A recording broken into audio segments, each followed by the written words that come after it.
So Munnuru Kapu కులం కోసము గత 30 సంవత్సరాలుగా నిర్విరామంగా కొట్లాడుతూ ఉన్నటువంటి ఆకుల గాంధీ గారు మనతోనే ఉన్నారు. ప్రజెంట్ మనం ఖమ్మంలో ఉన్నాము.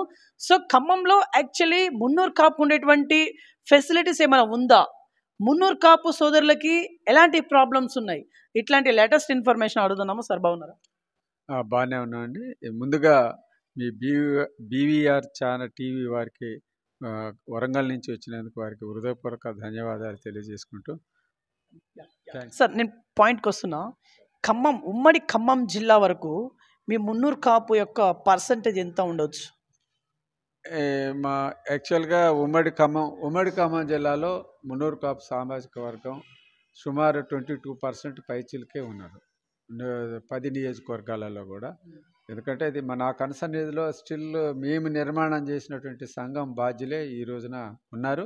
మొన్న జరిగినటువంటి బీసీ కమిషనర్కి ఇచ్చినటువంటి నివేదికలో కూడా మేము గ్రౌండ్ రిపోర్ట్ తీసుకొని మా సామాజిక వర్గ నిర్మాణం, మా శాతం, మా ఇబ్బందులన్నీ కూడా ఆయనకి ఇన్ డీటెయిల్గా 4 పేజీలలో క్షుణ్ణంగా విశదీకరించి రాసి బీసీ కమిషనర్కి కలెక్టరేట్లో ఇవ్వటం కూడా జరిగింది.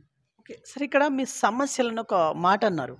ఏంటి మీ సమస్యలు ఏంటి? యాక్చువల్లీ అలా ఏమున్నాయి? మీ సమస్యలు అంటే ఏమున్నాయి?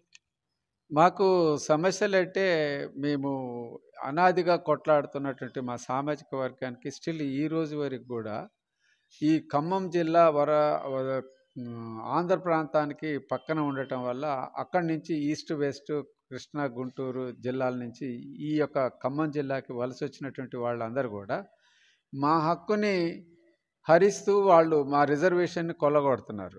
ఇక్కడ ఉన్నటువంటి అధికారులందరూ కూడా వాళ్ళు కొంత డబ్బు ప్రలోభ పెట్టుకొని వాళ్ళు సర్టిఫికెట్లు తీసుకోవటం వల్ల మాకున్నటువంటి మా కడుపేద కుటుంబాలు, దారిద్ర్య రేఖకు దిగువన కుటుంబాలకి సర్టిఫికెట్లు ఇచ్చే దాంట్లో ప్రభుత్వం వివక్ష చూపిస్తుంది. దాన్ని మేము అనేక సార్లు కలెక్టర్కి, ఆర్డీఓకి, ఎంఆర్ఓలందరికీ కూడా రిప్రజెంటేషన్ చేయడం జరిగినప్పుడల్లా వాళ్ళు ఏదో ఒక సర్క్యులర్ ఇష్యూ చేస్తాం, కాసేపు మమ్మ అనిపించుకోవటం, 4 రోజులు ఇవ్వటం, మళ్ళీ యథారాజా తదా ప్రజగా డబ్బులు తీసుకొని సర్టిఫికెట్ ఇచ్చేటువంటి పద్ధతి ఇంకా పోలేదు. మేము ఆ రోజుల్లో కొట్లాడినాము. నేను మేకల సంగయ్య గారు అధ్యక్షుడిగా ఉన్నారు, నేను జిల్లా అధ్యక్షుడిగా 18 సంవత్సరాలు, జిల్లా సెక్రటరీగా 18 సంవత్సరాలు ఉన్నాను. మేమందరం కూడా ఈ సర్టిఫికెట్ ఇష్యూ మీద, మాకు రాజ్యాంగబద్ధంగా జరిగేటువంటి విషయాల మీద అనేక సార్లు అనేక సందర్భాలలో కలెక్టర్లకి, ప్రజాప్రతినిధులకి మేము రిప్రజెంటేషన్ ఇవ్వటం కూడా జరిగింది. ఓకే సార్, ఇప్పుడు ప్రజెంట్ బీసీ మూవ్మెంట్ అయితే చాలా ఊపందుకుంది. ఎస్, మీరు ఒప్పుకుంటారు కదా?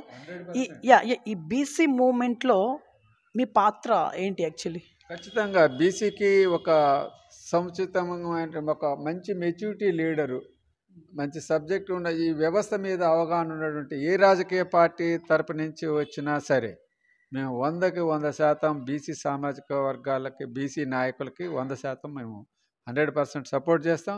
ఇప్పుడు మా రాష్ట్ర గౌరవాధ్యక్షుడు వద్దిరాజు రవిచంద్ర అత్యున్నత స్థానంలో రాజ్యసభ సభ్యుడిగా ఉన్నాడు. బీఆర్ఎస్ పార్టీలో కూడా ప్రధానమైనటువంటి భూమిక పోషిస్తున్నాడు. ఆయన కూడా కేసీఆర్ గారికి కొంచెం దగ్గరగా సన్నిహితులుగా ఉన్నారు. ఈ బీసీలకి కూడా, రవి గారికి కూడా కొంచెం ప్రాధాన్యత ఎక్కువగా ఇస్తున్నట్టుగా ఇప్పుడు బీఆర్ఎస్ పార్టీ మాకు కనబడుతుంది. సరే, ఇక్కడ ఏదైనా ఎన్ని సంఘాలు ఉన్నా కూడా ఆ సంఘాలు ఎక్కడో దిక్కున పొలిటికల్ వాళ్ళతోనే కొంత టైఅప్ అయి ఉంటుంది. మీ సంఘం పేరేంటిది? మీ సంఘం బీఆర్ఎస్తోనే టైఅప్ అయి ఉందా లేదా? అయితే ఇది ఒక చాలా మంచి ప్రశ్న అడిగారు మీరు, చాలా చక్కటి ప్రశ్న అడిగారు మీరు. ఎందుకంటే చాలామందికి అనేక అనుమానాలకి తావివ్వకుండా, ఇది తెలంగాణ రాష్ట్రం మున్నూరు కాపు సంఘం అనేటువంటిది ఒక రాష్ట్ర సంఘం నియామకమైంది. దాంట్లో రాజకీయ పార్టీలకు అతీతంగా మా సామాజిక వర్గీయులు, మేధావులు అందరూ కూర్చొని ఒక బైలా కూడా రాసుకోవటం జరిగింది. ఆ బైలా ప్రకారంగా మేము ఆ రాష్ట్ర సంఘం మున్నూరు కాపు సంఘం తెలంగాణ రాష్ట్రం అనేది నామకరణంతో రిజిస్ట్రేషన్ అయింది. ఆ సంఘానికి రాష్ట్ర గౌరవాధ్యక్షులుగా, రాష్ట్ర అధ్యక్షులుగా కొండా దేవయ్య గారు ఉన్నారు. రాష్ట్ర గౌరవాధ్యక్షులుగా వద్దిరాజు రవిచంద్ర ఎంపీ రాజ్యసభ ఉన్నారు. తర్వాత దానికి ఒక ఎపెక్స్ కమిటీ కూడా ఉంది. ఆ ఎపెక్స్ కమిటీకి కూడా గౌరవాధ్యక్షులు గంగుల కమలాకర్ గారు ఉన్నారు. ఇంకా ఎపెక్స్ కమిటీలో బీజేపీ వాళ్ళు ఉన్నారు, కాంగ్రెస్ వాళ్ళు ఉన్నారు, వామపక్ష భావాలు కలిగిన వాళ్ళు ఉన్నారు. అన్ని రాజకీయ పార్టీల మేధావులు అందరితోని ఆ బైలా నియామకం జరిగింది. వాళ్ళ కనసన్నదిలో ఈ రాష్ట్ర సంఘం కూడా నడుస్తుంది. సో సో ఇప్పుడు మీరేం చెప్తారు? మీ మీ సంఘం గురించి ఏం చెప్తారు? ఇప్పుడు మేము ఒకటే చెప్పాం, మీరు ఏ రాజకీయ పార్టీలోనైనా ఉండండి, ఈ సామాజిక వర్గీయులు తెలంగాణ రాష్ట్రం మున్నూరు కాపు సంఘంలో బాధ్యులుగా ఉన్న వాళ్ళు, వివిధ రాజకీయ పార్టీలో నాయకులుగా ఉన్నటువంటి వాళ్ళు, మీరు అందరూ కూడా ఈ యొక్క సామాజిక వర్గంలో ఉన్న బిడ్డకి ఎక్కడ ఏ అన్యాయం జరిగినా ఖచ్చితంగా మీ అందరూ కూడా నైతిక మద్దతు ఇవ్వాల్సిన అవసరం ఉంటుంది. మీ రాజకీయ ప్రయోజనాల కోసం ఈ సంఘాన్ని వాడుకోవద్దని చెప్పి స్పష్టంగా కూడా మేము జనరల్ బాడీ మీటింగ్లో మాట్లాడుకోవటం జరిగింది. అదే ఓకే సార్, ఇప్పుడు ఇక్కడ ఖమ్మం వరకే మనం చూసుకుంటే మినిస్టర్ గారు తుమ్మల గారు మీకు ఎలాంటి సఫలీకృతాన్ని అందిస్తూ ఉన్నారు? 1 year ప్రజాపాలన అని చెప్పేసి అనుకుంటా ఉన్నారు కాంగ్రెస్ పార్టీ. మీ మున్నూరు కాపు వాళ్ళకి స్పెషల్గా ఏం చెప్తారు? ఇప్పుడు మేము యాక్చువల్గా ఏంటంటే, గత పాలకులు కొంత మాకు ప్రాధాన్యత రాష్ట్ర వ్యాప్తంగా బీఆర్ఎస్ నుంచి ఎక్కువ మంది మున్నూరు కాపులకి ప్రజాప్రతినిధులుగా ఎమ్మెల్యేలుగా సీట్లు ఇచ్చే అవకాశం జరిగింది. అఫ్కోర్స్ జరిగింది కరెక్టే, వాస్తవమే. కానీ ఖమ్మం జిల్లా వచ్చేసరికి చాలా వివక్ష జరిగింది. దాంట్లో ఈ కులం మీద బీఆర్ఎస్ మాజీ నాయకులందరూ కూడా, పేర్లు నేను ఇక్కడ చెప్పదలుచుకోలేదు, డౌట్ రైట్గా చెప్పడం కూడా ఇదే లేదు, పువ్వాడ అజయ్ కుమార్ ఈ సామాజిక వర్గాన్ని అణిసివేశాడు. అణిసివేయటం వల్ల అనేక బాధలకి ఇబ్బందులకి మేము గురైనాం. సరే, ఇక మళ్ళీ కొత్తగా అపారమైనటువంటి అనుభవం ఉన్నటువంటి తుమ్మల నాగేశ్వరరావు గారు రావటం వల్ల ఆయన ఇలాంటి కక్ష సాధింపు చర్యలు కానీ, వివక్ష చూపించే స్వభావం ఉండదు, ప్రజా ప్రయోజనాల కోసం అభివృద్ధి ప్రదాతగా నడుస్తాడనేటువంటి ఒక మంచి భావనతో మేము కొంతమంది, అంటే ఇది డైరెక్ట్గా ఓపెన్గా ఎవరు మేము ఈ సంఘం తరపు నుంచి ఈయనకు సపోర్ట్ చేస్తామనే స్టేట్మెంట్ ఏమి ఇవ్వలే. అది వాళ్ళు ఎవరు which is the best candidate అనేటువంటి భావంతోనే అందరూ కూడా ఎక్కువ మంది మున్నూరు కాపులు తుమ్మల నాగేశ్వరరావు గారికి సపోర్ట్ చేయటం జరిగింది. అయితే ఆయన ఎన్నికలకు ముందుగా మాతో ఇచ్చిన హామీ వేరు, ఎన్నికల తర్వాత హామీని నిలబెట్టుకోకుండా మా సామాజిక వర్గానికి కొంచెం నిరాశ నిస్పృహ కలిగేటువంటి పద్ధతిలో ఆయన వ్యవహారం శైలి కనపడుతుంది. అంటే ఇప్పుడు 1 year అయిపోయింది, మీరు అడిగారా? మరలా వెళ్ళి అడిగారా? మా వాళ్ళందరూ ఉన్నారు దాంట్లో, మా వాళ్ళు సీనియర్ లీడర్స్, జిల్లా కమ్యూనిటీలో రాష్ట్ర బాధ్యులు, జిల్లా బాధ్యులు అందరూ కూడా ఉన్నారు. వాళ్ళందరూ కూడా ఆయనని వెంటేసుకొని మా సామాజిక వర్గీయుల దగ్గరికి తిరిగి కొంత ప్రయత్నం చేశారు. అందులో ఉన్నారు, బీఆర్ఎస్లో ఉన్నారు, కాంగ్రెస్లో ఉన్నారు, బీజేపీలో ఉన్నారు, సిపిఐలో ఉన్నారు, సిపిఎంలో ఉన్నారు, నక్సలైట్ పార్టీలో కూడా ఉన్నారు.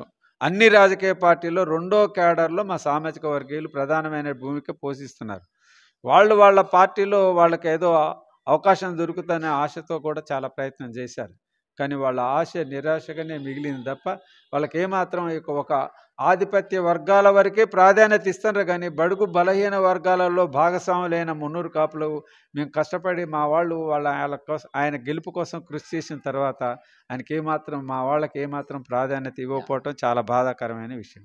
ఓకే, మీరు గత 30 సంవత్సరాలుగా మున్నూరు కాపు సోదరుల కోసం కొట్లాడుతూ ఉన్నారని చెప్పేసి మీరు అంటా ఉన్నారు. కాకపోతే ఇక్కడ ఖమ్మం జిల్లాలో మున్నూరు కాపు భవన్ అనేది ఇప్పటిదాకా లేదు. ఎవరి లోపం ఇది? మీలాంటి సీనియర్ వాళ్ళ నాయకుల లోపమేనా? ఎందుకంటే ఒక విషయం చెప్తాను నేను, ఒక వ్యక్తితోనే దాన్ని నిర్మాణం చేయటం సాధ్యం కాదు. వ్యవస్థలో ఉన్నటువంటి బాధ్యులందరికీ నైతిక బాధ్యత ఉంటుంది దీనికి. ఎందుకంటే నాటి తరం వాళ్ళు ఆ రోజున జాగా కొని హాస్టల్ నిర్మాణం చేశారు. నేటి తరంలో మేము 2 ఎకరాల స్థలం వైఎస్ రాజశేఖర రెడ్డి పీరియడ్లో 2 ఎకరాల స్థలాన్ని మేము తెచ్చుకోగలిగినాం. దానికి ప్రధానమైనటువంటి దాత వద్దిరాజు రవిచంద్ర గారు 40-50 లక్షలు ఇచ్చి ఆయన సొంత డబ్బులతోని ఒక కళ్యాణ మండపం కూడా నిర్మాణం చేయడం జరిగింది. ఇప్పుడు దానికి ఇంకొక పక్కన షెడ్ వేసేటువంటి ప్రయత్నం చేస్తున్నాం. అందరినీ సమన్వయం చేసి పూర్తిగా దాన్ని సబ్సైడ్ చేసి దాన్ని పూర్తి నిర్మాణంలోని వినియోగించుకునేటందుకు ప్రయత్నం చేస్తున్నాం. నిన్న ఆయన బర్త్డే, వద్దిరాజు రవిచంద్ర గారి జన్మదిన వేడుక రోజున కూడా మేమందరం కూడా పార్టీలకు అతీతంగా ఆయన జన్మదిన వేడుకకి మా సామాజిక వర్గీయులు, రాజకీయ పార్టీలు, బీఆర్ఎస్ నాయకులు, బీఆర్ఎస్యేతర పార్టీ లీడర్లు అందరూ కూడా ఆయన అందరి వాడిగా, అందరి హృదయాల్లో చోటు చేసుకున్న వ్యక్తిగా ఆయన వచ్చి అభినందించి బొకేలతో, శాలలతో సత్కరించి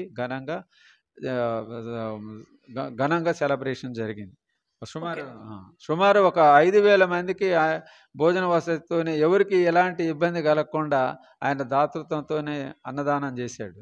అదే గ్రేట్. అంటే కోట్లు ఉన్నోళ్ళు కోకొల్లలు ఉంటారు, కానీ దాతృత్వం ఉన్నోళ్ళు కొంతమందే ఉంటారు. సో మున్నూరు కాపు సోదరులకు మీరు ఇచ్చే మెసేజ్ ఏంటిది? ఈ ఖమ్మం జిల్లా వరకే, ఓన్లీ ఖమ్మం జిల్లా వరకే. నేను ఖమ్మం జిల్లాలో ఉన్నటువంటి మున్నూరు కాపు ముద్దు బిడ్డలందరికీ కూడా నేను నా మనవి ఏంటంటే, మీరు ఏ రాజకీయ పార్టీలోనైనా ఉండండి, మీ యొక్క రాజకీయ ప్రాధాన్యత కోసం మేము పార్టీలకు అతీతంగా బాధ్యులంగా మేము పోరాటం చేస్తాం.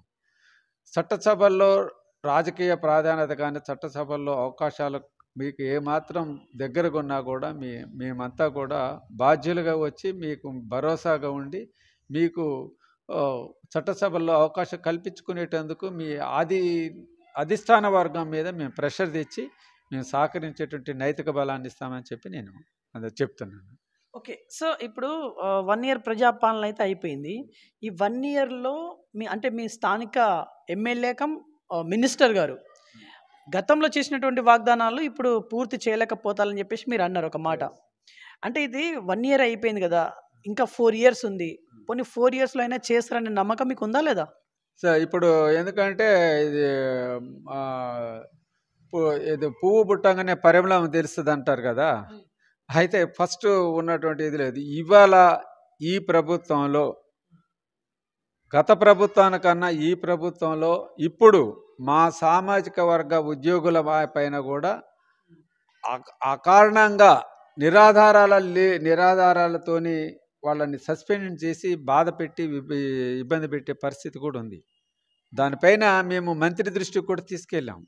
అంటే ఆయనకి దగ్గరగా ఉన్నటువంటి ఒక స్టేట్ లీడరు కనకం జనార్దన్ రావు గారని, ఆయన పేరు కూడా చెప్తున్నాను. ఇది వాస్తవాలు మీరు ఎంక్వైరీ చేసుకున్నా కూడా అంతే ఉండాలి.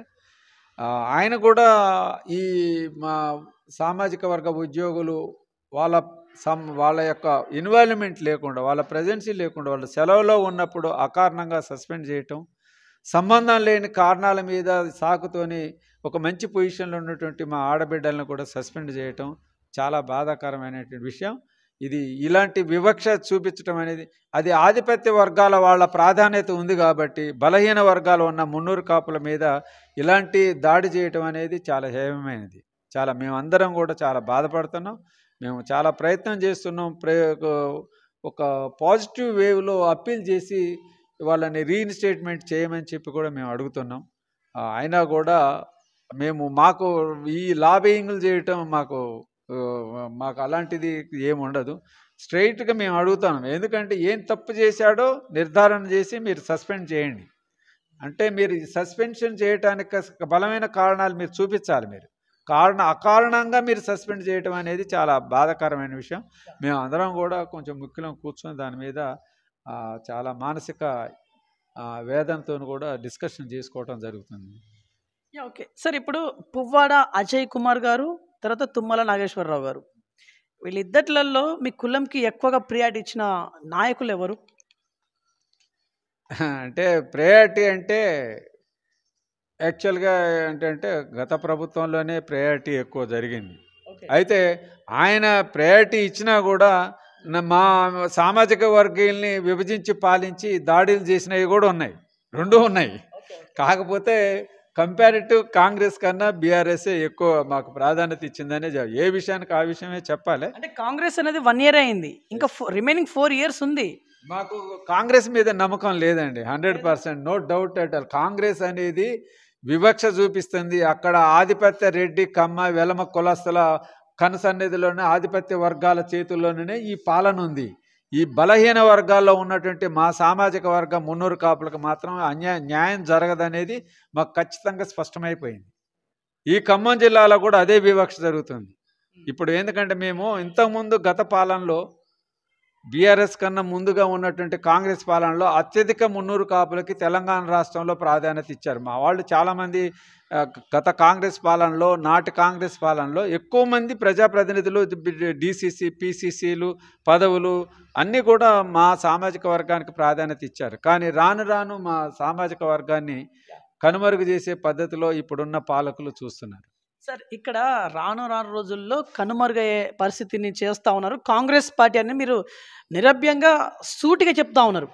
కాకపోతే ఇక్కడ ఇంకా 5 ఇయర్స్ కంప్లీట్ కాలేదు, ఒకటే సంవత్సరం అయింది కదా, ఇంకా రిమైనింగ్ 4 ఇయర్స్ ఉంది. మరి మిమ్మల్ని పట్టించుకుంటారేమో, మీరు ఎందుకని వెయిట్ చేయలేకపోతారు? ఉన్న పోస్టులన్నీ ఉన్న చైర్మన్ పదవులు కానీ చిన్న చిన్న పోస్టులన్నీ కూడా ఆల్రెడీ వాళ్ళు ఫిలప్ చేసేసుకున్నారు.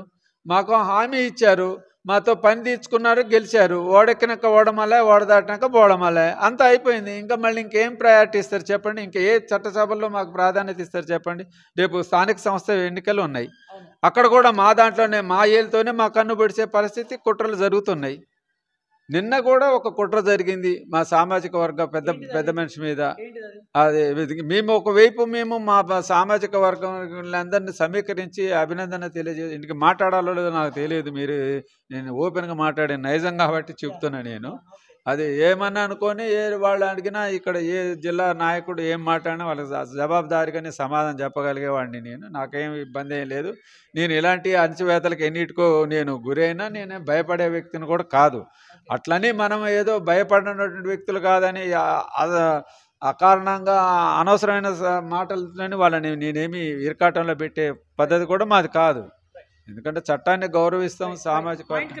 సరే, అయితే ఇప్పుడు మేము 11 గంటలకి ఆయన సన్మాన కార్యక్రమాన్ని మేము పెట్టుకున్నాము. ఏది మా సామాజిక వర్గాలను ఎక్కువ సమీకరించి జస్ట్ నిన్న కాక మొన్న 24వ తారీఖు నాడు. అది ఇప్పుడు మా కుల బాంధవులకి ఇబ్బంది కలగవచ్చు. ఇప్పుడు నేను మాట్లాడే విషయం వాళ్ళకి ఈ వాయిస్ వాళ్ళకి చేరినా కూడా నేను వాస్తవంగా ఉన్నది చెబుతాను. ఎందుకంటే మేము ఆల్రెడీ 4 వీక్ నుంచి ప్లాన్ చేసుకొని జిల్లా నలుమూలలో పార్టీ ఇనిషియేట్ తీసుకోకపోతే ఆయనకి సముచితమైన గౌరవాధ్యక్షుడు చూసుకోవాలనేటువంటి బాధ, ఆవేదనతో ఎక్సర్సైజ్ చేసి నలుమూలను మేము సమీకరిస్తుంటే సేమ్ అదే రోజు అదే టైంకి ప్రెస్ మీట్ పెట్టారు. సన్మాన కార్యక్రమం ప్రెస్ మీట్ పెట్టాడు. ఇక ఎవరు ఆ పార్టీ బాధ్యులు ఎవరో నాకు తెలియదు, కానీ ఆ పార్టీ నుంచి మెసేజ్ వచ్చింది. జనరల్ సోషల్ ఏదో ప్రజావేదిక దీంట్లో ఉన్నటువంటి దాంట్లో వాళ్ళు ప్రెస్ మీట్లో వద్దిరాజు రవిచంద్ర గారికి కేక్ కటింగ్ కార్యక్రమం బీఆర్ఎస్ కార్యాలయంలో జరుగుతుందని చెప్పి వాళ్ళు పెట్టారు. మాకు చాలా ఇబ్బంది అనిపించింది. ఎందుకంటే మేము సమీకరించినాం. అందులో మా వాళ్ళు కూడా చాలామంది ఎక్కువ ఉన్నారు బీఆర్ఎస్లో, మున్నూరు కాపు సామాజిక వర్గ పిల్లలు. అంటే వాళ్ళ టైంని ఇటు పోవాలా అటు పోవాలా, అక్కడ ఒక మైండ్ గేమ్ లాగా ఆడి వాళ్ళని కన్ఫ్యూజ్ చేశారు. వాళ్ళు మాకు కాల్ చేశారు, మీరు స్పష్టంగా మీకు ముందు మెసేజ్ పెట్టాను, కాల్ చేశాను, మనం అనుకున్న టైంకి ఇక్కడే కేక్ కట్ చేసి ఇక్కడే సెలబ్రేషన్ చేసుకుందాం. పెద్ద ఆయనే, మనకు ఒక ఆనిముత్యం లాంటి అత్యున్నత స్థానంలో ఉన్నటువంటి రవి గారిని మనం సగౌరవంగా గౌరవించుకోవాలి అనుకున్నాం. ఆయన కట్టలు దించుకొని వచ్చి ఆఫీస్కి ఎక్కువ పోకుండా పోయినసారి 3000తో చేసుకుంటే ఈసారి 5000 మందితోనే సెలబ్రేషన్ చేసుకున్నాం. అంటే చెప్తున్నాను, ఎందుకంటే ఇది ధర్మం కాదు. ఎందుకంటే మీరు ఒకడు ఉంటే ముందుగా మీరు ఆయన మీ పార్టీకి మీరు సన్మానించుకోవద్దని మేము అంటలేదు. ఇది వివాదాస్పదం అవుతుంది అనుకుంటుందో ఇంకేమనుకుంటుందో, కానీ ఇది మేము దాని గ్రౌండ్ లెవెల్లో పనిచేసిన వాళ్ళం కాబట్టి డిస్టర్బ్ అయితే బాధపడేటోళ్ళం మేమే, మాకే ఇబ్బంది అవుతుంది కాబట్టి ఆ విషయం చెప్తాను. సార్, లాస్ట్ అండ్ ఫైనల్లీ ఏం చెప్పి ముగించాలనుకుంటున్నారు మీరు? గవర్నమెంట్కే కావచ్చు, లేకుంటే మీ కమ్యూనిటీ సోదరులకే కావచ్చు, ఇంకేదైనా కావచ్చు, ఫైనల్లీ మీరు ఇప్పుడు ఏం చెప్పదలుచుకున్నారు? Final one. నేను చెప్పదలుచుకుంది ఏంటంటే, రాజకీయ పార్టీలకు అతీతంగా ఉన్నటువంటి మా కుల బాంధవులు అందరం కూడా ఎవరికి ఈ సమస్య వచ్చినా ఒక తాటిపైన ప్రయాణం చేసి అందరం కలిసి ఒక ఐక్యతను సాటి బీసీ సామాజిక వర్గంలో మనం కూడా పెద్దన్న పాత్ర పోషించేటువంటి ప్రయత్నం చేయాలి. అందరినీ కలుపుకొని పోవాలి. మాకు ఎవరు శత్రువులు కాదు, మాకు ఏ కులానికి మేము వ్యతిరేకం కాదు, ఏ వర్గాలకు వ్యతిరేకం కాదు. మాకున్న దామాషా ప్రకారంగా రాజ్యాంగబద్ధంగా మాకు సముచితమైనటువంటి న్యాయం ఇవ్వమని చెప్పి మేము కోరుతున్నాం, ప్రభుత్వాలను కోరుతున్నాం. మా సామాజిక వర్గీయులు కూడా ఐక్యతకు అనురాగంగా అందరం కలిసి ఒక తాటిపైన ప్రయాణం చేద్దాం. కొద్దిగా చిన్న భిన్నాభిప్రాయాలు ఉంటాయి. ఎందుకంటే ఒక కుటుంబంలోనే భిన్నాభిప్రాయాలు ఉంటుంది. ఒకరికి ఒక అభిప్రాయం ఉంటుంది, ఇంకొక అభిప్రాయం. అంటే 4 పార్టీలలో ఉన్నటువంటి వాళ్ళందరూ కూడా 4 అభిప్రాయాలు ఉన్నా కూడా ఒక తాటిపై అది మేము కోఆర్డినేషన్ చేసే మాకు ఆ శక్తి కూడా ఉంది. మా వాళ్ళు కూడా కొంత ఇబ్బంది పడ్డా కూడా, విమర్శలకు గురైనా కూడా ఆ కోఆర్డినేషన్కి కోఆపరేట్ చేస్తారని చెప్పి నేను భావిస్తాను. రైట్. సో ఇది ఇవాల్టి ఇన్ఫర్మేషన్ చూస్తున్నాను BVR TV news. Until then బాబాయ్, టేక్ కేర్.